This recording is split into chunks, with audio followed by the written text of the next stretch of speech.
Welcome to the illustrious, never-resting hamster wheel of rapid movie recap. Do us a solid, give that red subscribe button a loving click, and ding that little bell as if you're a kid who just spotted Santa Claus. Notifications? More like daily love letters from us.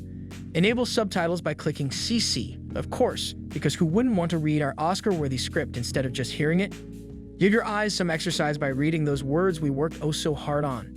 CC stands for clearly comedic, by the way. Trust us, you don't want to miss a single golden word. And down below, oh down below, behold the shrine of our godly merchandise, which by pure coincidence will also keep this circus running. Buy a t-shirt or maybe a coffee mug and become part of our fabulously underpaid support team. Your wallet might get a bit lighter, but hey, who needs money when you can have a rapid movie recap sticker instead? The movie begins in New York City. John Wick and his pet pit bull are hiding out with a person called the Bowery King. John is hitting a board with his fists so hard that his hands start bleeding. The Bowery King walks in and asks John if he's ready to fight the High Table. John replies with a simple yeah. Then John goes to Morocco. He chases after guys who work for a person called the Elder while riding a horse. After defeating these guys, John goes up to the Elder to ask for his ring. But the Elder tells John that the ring is no longer there. John then kills the Elder before leaving. Back in New York, two guys named Winston and Charon are called to a meeting by someone named the Harbinger. They're meeting a man called the Marquis de Gramont, who was sent by a group called the High Table. The High Table knows about the killing of the Elder. The Marquis is mad at Winston because he didn't kill John. Because of this, the Marquis destroys the New York Continental Building. Winston is kicked out from the group, and to make things worse, the Marquis shoots Charon in his chest. Winston stays with Charon, while he's dying regretfully saying it should have been him instead. Over in Paris, there's a blind hitman named Kane who's in the park, while his daughter Mia is playing the violin. The Marquis calls on Kane to hunt down John. Kane says he's retired, but the Marquis threatens to harm Mia if Kane doesn't follow the High Table's orders. John goes to a place in Osaka called the Osaka Continental. This place is run by his old friend Koji, and Koji's daughter Akira helps out.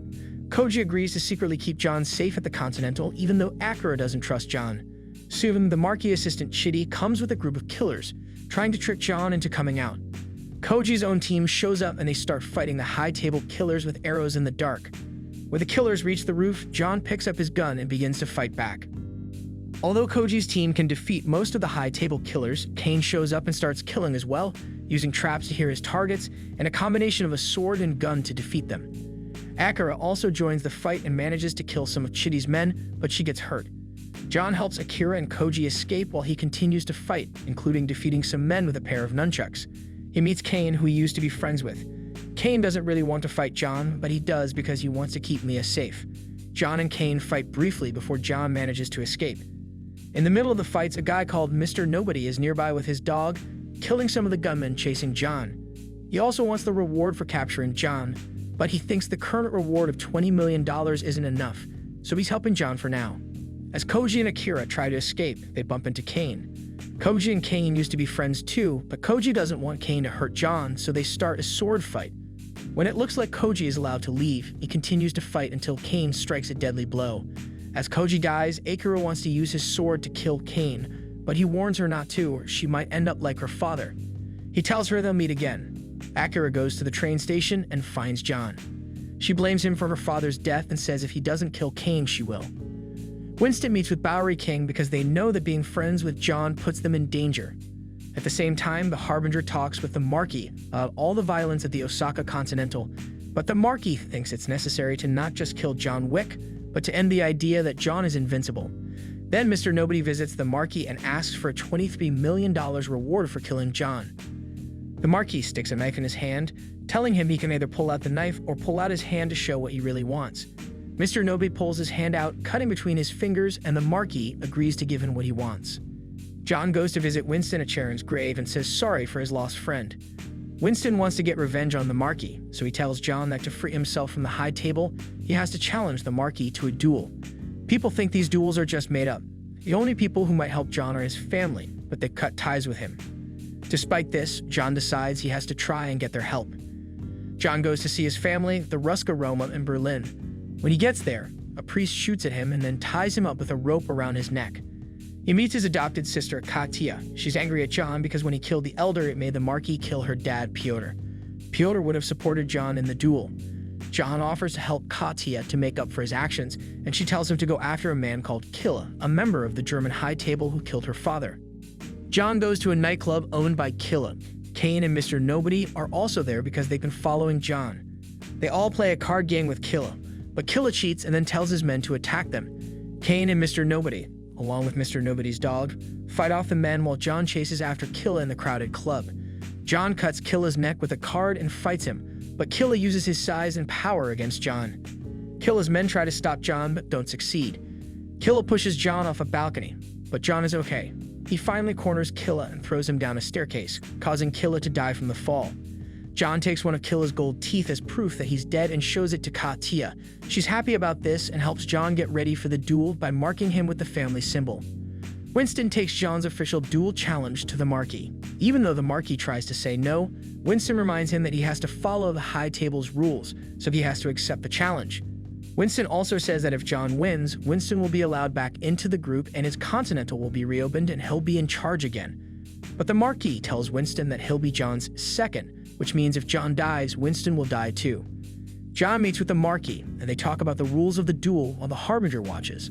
They'll fight at a place in Paris called Sacre-Cœur when the sun comes up, and they'll use guns. If either one doesn't show up on time, they automatically lose and could be killed.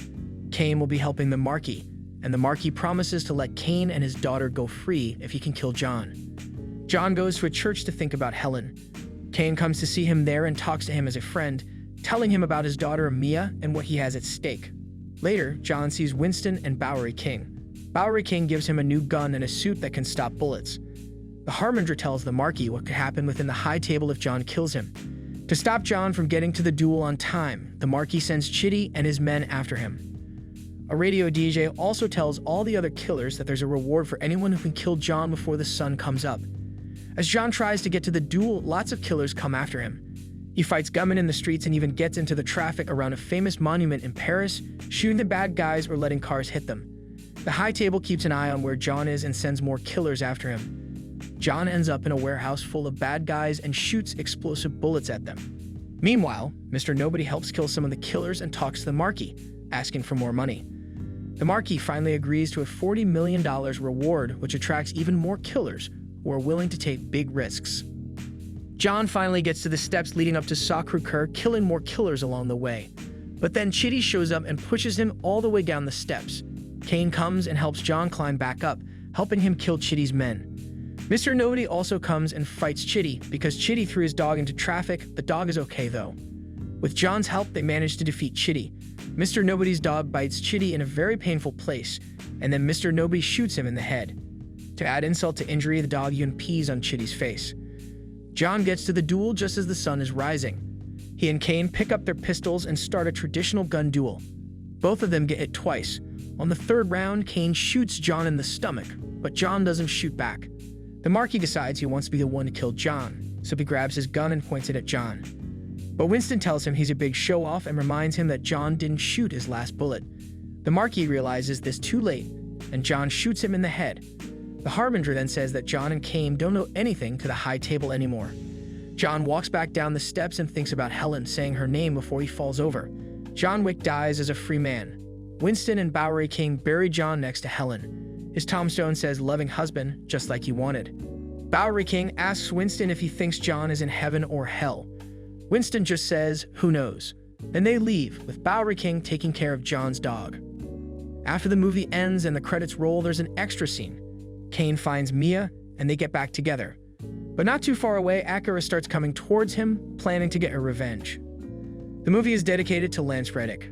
Well, folks, how about a round of applause for our awesome creators and artists? It's not like they haven't worked their socks off to entertain us. You can give them a virtual pat on the back by watching the full movie at the link in the description below. Yes, you heard it right. The full, uncensored, unadulterated, uncut, unparalleled movie. Thanks for tuning into our Rapid Movie Recap, your one-stop shop for speedy movie spoilers. And don't you dare leave without hitting that like button. What, are you allergic to showing a little appreciation? And while you're at it, hit subscribe too. It's a guaranteed 100% free of charge remedy to beat the FOMO blues. So remember, like, subscribe, and keep coming back for more movie recaps condensed into snack-sized portions just for you. We'll be waiting, folks.